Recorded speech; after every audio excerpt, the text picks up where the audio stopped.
Lockheed Martin, the leading manufacturer of stealth aircraft in the world, proposed a new hybrid between the F-22 Raptor and the F-35 Lightning on April 2018 for Japan to purchase, and it could easily outclass the U.S. Air Force. Japan has, for decades, wanted in on the U.S. Air Force's F-22, a long-range, high-capacity stealth fighter that perfectly suits its defense needs, except for one problem: the U.S. won't sell it. While completing the F-22, the U.S. ruled out its sale to allies as the technology involved in the plane was too advanced for export. But this decision took place 11 years ago in 2007. Today, the U.S. is in the process of selling Japan the F-35 multi-role strike aircraft, but according to Justin Bronk, an air combat expert at the Royal United Services Institute, the plane's design makes it less than ideal for Tokyo.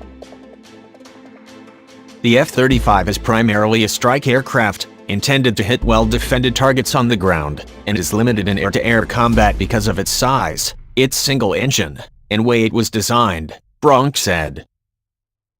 But because Russian and Chinese jets constantly pester Japan's airspace, Tokyo wants a more air dominance-focused jet.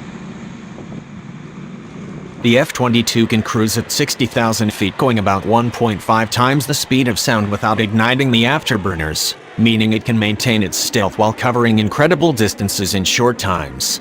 The F-35 is a capable fighter, but can't touch those numbers. Along with a bigger missile loadout, it's a much more capable for air superiority tasks, Bronk said of the F-22. The strike role that Japan really cares about is not really the one that the F-35 is designed for. He added that Japan would love a jet that can fire anti-ship missiles, but that the F-35 is just too small to hold them inside its stealthy weapons bays. President Donald Trump has moved to loosen up restrictions on foreign military sales, and could potentially revisit the decade-old ruling on selling the F-22, as the sensitive technology it uses has aged and become less cutting-edge, but that same advancement in technology is likely doomed the F-22's restart. Bronk said the costs of restarting F-22 production were not trivial, and even if Japan offered to pay, a lot of the electronic components, computer chips and things, are not built anymore. The F-22 had a decades-long development that started off with 1980s era technology. If you were going to put the F-22 into production now, it's hard to justify doing without updating the electronics, Bronk said. Once the electronics become updated, and take up less space and throw off the balance of the jet, the flight software would need an update. Once the flight software starts getting updated, it starts to look like a new fighter program, Bronk said.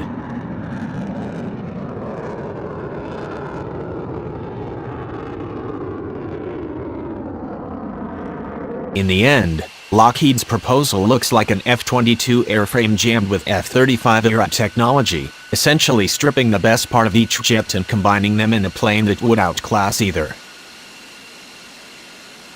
If it can stomach the costs, then not only would Japan have a fantastic fighter on its hands, but perhaps problematically it would be more capable than anything the U.S. Air Force is flying, Bronk explained.